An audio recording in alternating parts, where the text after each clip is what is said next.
everyone, and welcome back to another ant keeping video. Today I am going to talk about the ants caught in my last video where I went anting in the desert.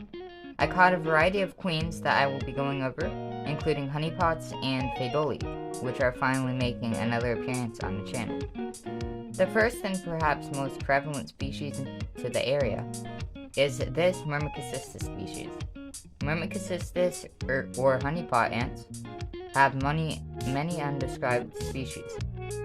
This one resembles a species of the Canidae group, although it is likely a mix of different undescribed species, since there are so many. This could also be wheelie, but they are a lot less common. We'll have to see if it is wheelie, as their workers differ a lot from other Myrmecocystis. I think the most likely species for them is a mixture of undescribed species like I talked about earlier, and M. cathuli, another Californian Myrmecocystis, also known as purple blacks. This specific species lays a ton of eggs in the first generation, so I am expecting a lot of nanitics. They also seem to grow fast, with some I gave away already having cocoons, the last step before workers.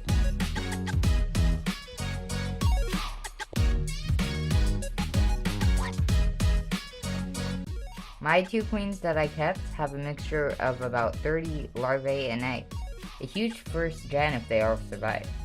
The genus is one of my favorites to keep, and my Myrmecocystis mexicanus are my favorites, and seem to be a fan favorite as well.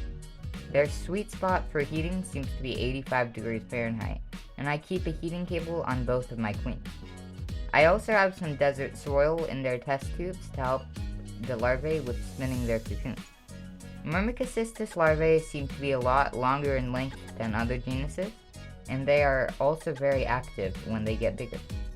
I am excited for the first gen, and I'm lucky to have caught them from their founding chambers. The next genus is Phaedoli. I caught Cerebrosior, Xerophila, Phalax group, and Pilifera group, and the most developed being the Phalax group with some pupae. Phaedoli is an amazing genus, especially the desert ones, with their magnificent majors. Unfortunately, it seems all of my Xerophila have died. They are an amazing species with beautiful red-headed majors, but seem to be hard to raise. I don't know of anyone who has successfully raised a colony of them.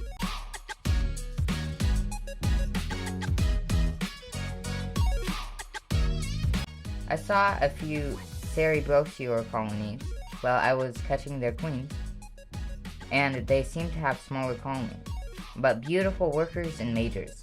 Their color looks similar to Solenopsis molesta to me. I've always liked that yellow color, so it's nice to be keeping a larger version of that color rather than the tiny Solenopsis. My current two queens have a nice pile of eggs and larvae, with the bigger pile being 10 to 15 eggs and larvae, which is a pretty decent first gen. Phaedoli also get majors a lot faster than the other multicast species out there, so hopefully I won't have to wait long for them. The Phaedoli Phalax group is a part of the bigger desert Phaedoli that I love, similar to the Phaedoli Hayati or Vistana. Like I said, this queen has pupae and a decent amount of larvae and eggs as well. All of my Phaedoli queens seem to be really chill and aren't stressed easily, but this girl might be the most chill. She barely cares when I take her out to film. I've always held off on checking this girl the most, and I even went for a week or two when I forgot about her, so that's probably why she is the most developed Phaedoli. I can't wait for their beautiful workers. Lastly, the Phaedoli Pilifera group. I caught about 5 of these queens during the trip, but unfortunately they all died on the way back except one. This one queen is likely the second most developed of my Phaedoli, with some larger larvae. I am really excited for these because I think they are probably the most similar to Xerophila I have left.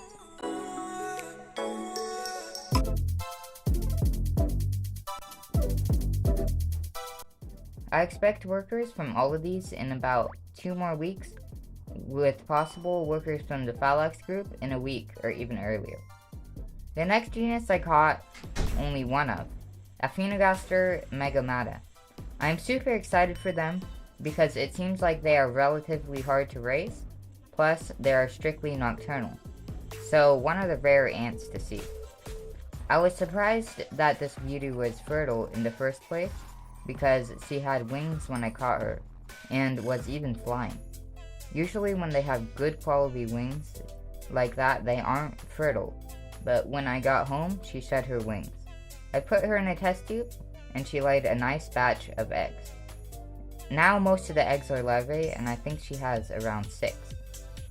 I am really just trying to be cautious with checking on her, but when I do, she is really chill, just like my Phaedoid. I only have heard of a few people keeping these, and even less that successfully raised them into workers.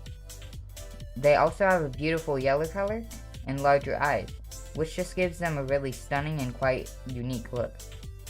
I noticed this queen has a longer petiole than most queens, which helped me correct my incorrect identification of Myrmecocystus navajo in the field during the dark night. The petiole connects the thorax and gaster. Like I said, this may be the species I am most excited for, so wish me luck.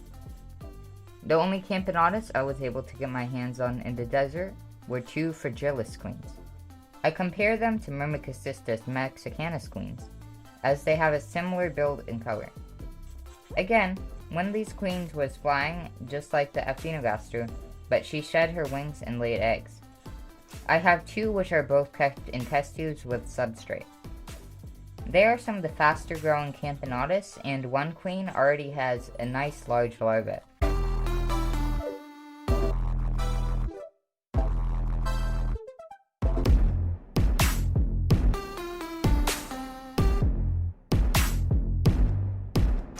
This is one of the biggest species I caught, and I just love their stunning colors and have been waiting to keep them for a while.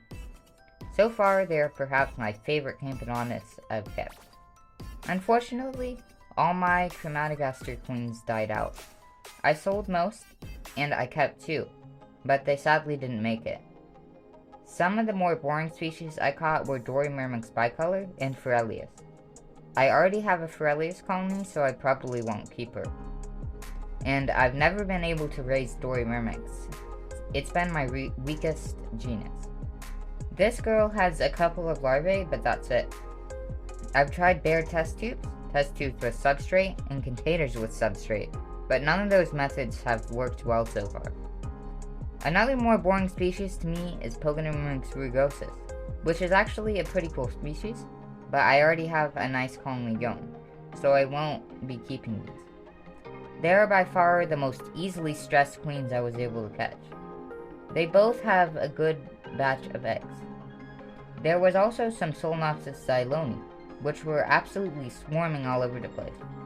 I have 1 queen currently, and I'm ready for the chaos that these extremely fast-growing ants could cause.